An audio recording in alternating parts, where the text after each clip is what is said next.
What's up everyone, and welcome to Ben's Car Reviews. I'm Ben and today we'll be looking at the all-new 2024 Honda Prologue. Let's get to it. Taking a look at the chart here, it's looking like Honda's going to have three different trim options for this Prologue. The EX, Touring, and Elite, which we're all familiar with in Honda's lineups for the most part.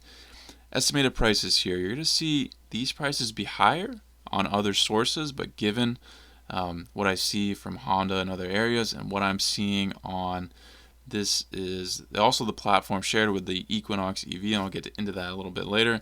Prices comparison to that, I think they're going to be a little lower than what people are saying, but obviously won't know for sure until Honda releases it, but that's what I'm kind of suspecting there.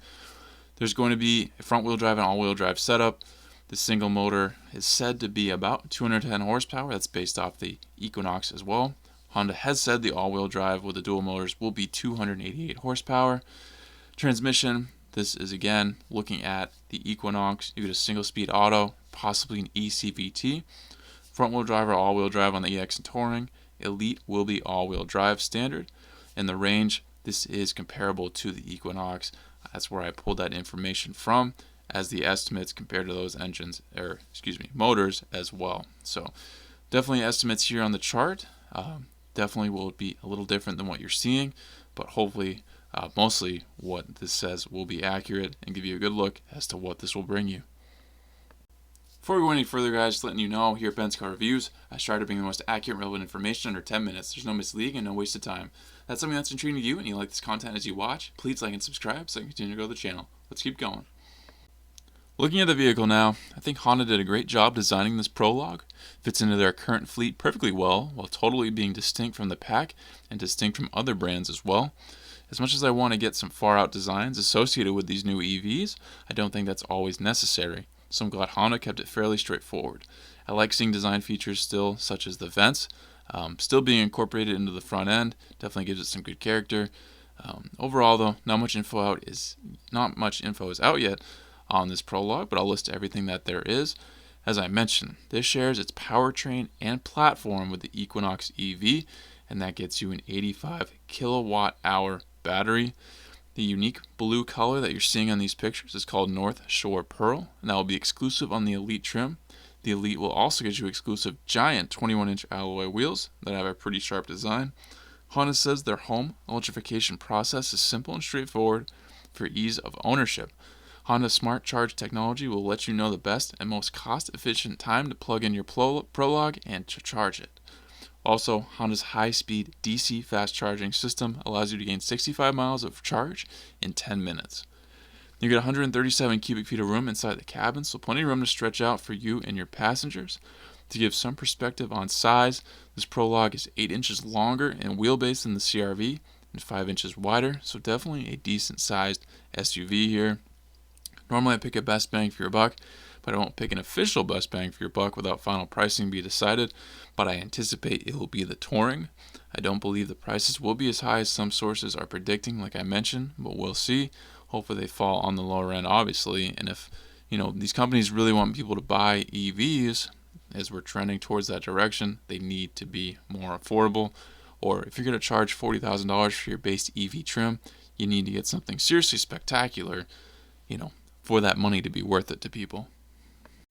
Taking a peek at the inside now, very limited images from Honda on the interior, but certainly eye-catching what we can see.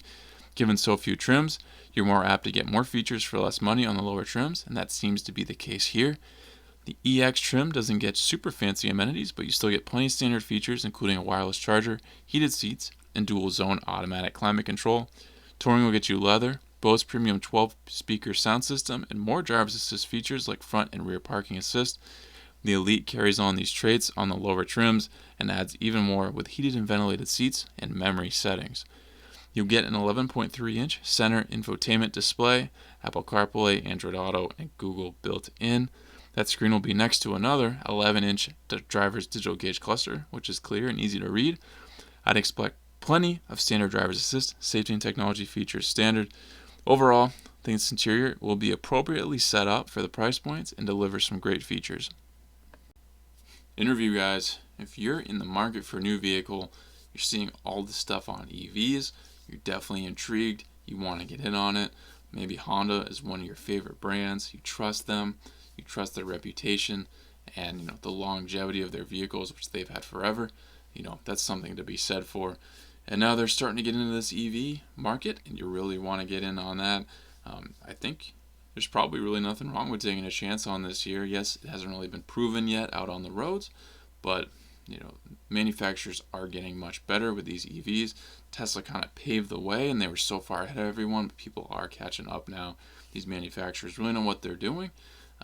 Yes, all cars have their issues, but if an EV is the vehicle for you, you kind of have a short commute, and you really want to reduce your emissions, this could be a really good route. I have a feeling this Prologue will be a very nice car. It's definitely good looking, should be having some good features. Really hope these price points are not as high as they're predicting, because that's really going to make it fall out of range for a lot of people.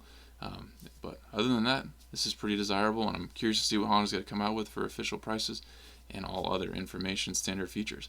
Hopefully this video laid things out in a clear way for you guys. Thank you for watching this Benz car review.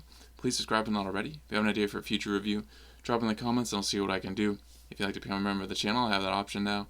Check that out and join if you'd like, and I'll catch you on the next Benz car review.